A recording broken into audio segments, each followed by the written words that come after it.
അലൈക്കും വറഹ്മത്തുള്ള.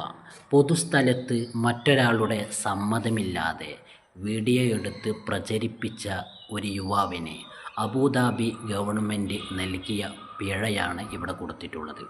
25,000 ദിർഹമാണ് അദ്ദേഹത്തിന് പിഴ ചുമത്തിയിട്ടുള്ളത്. ഇത് എല്ലാ ഭരണകർത്താക്കൾക്കും മാതൃകപരമായ ഒരു കാര്യമാണ്. ഇങ്ങനെയുള്ള നിയമങ്ങളിലൂടെ മാത്രമാണ് കുറ്റകൃത്യങ്ങൾ കുറയുകയുള്ളൂ. നമ്മുടെ നാട്ടിലും അതുപോലെ തന്നെ മറ്റു രാജ്യങ്ങളിലുമെല്ലാം ഇതുപോലുള്ള നിയമ നടപടികൾ ഉണ്ടാവുകയാണെങ്കിൽ എത്രയോ കുറ്റകൃത്യങ്ങൾ നിയന്ത്രിക്കാൻ നമുക്ക് സാധിക്കും. ഒരാളുടെ അനുവാദമില്ലാതെ അയാളുടെ സ്വകാര്യതയിലേക്ക് ഇറങ്ങിച്ചെല്ലൽ, അദ്ദേഹത്തിൻ്റെ അനുമതിയില്ലാതെ വീഡിയോ എടുക്കുക, ഇതെല്ലാം ഒരു നല്ല മനുഷ്യനിക്ക് യോജിച്ചതല്ല.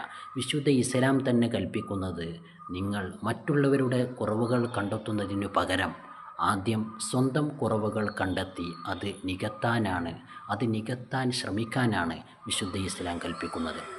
മാത്രമല്ല, ഇങ്ങനെ വീഡിയോ പ്രചരിപ്പിക്കുന്നതിലൂടെ അവിടെ തകർന്നു പോകുന്നത് ആ വ്യക്തിയുടെ കുടുംബ ബന്ധങ്ങളും അതുപോലെ തന്നെ സൗഹൃദ ബന്ധങ്ങളുമാണ്.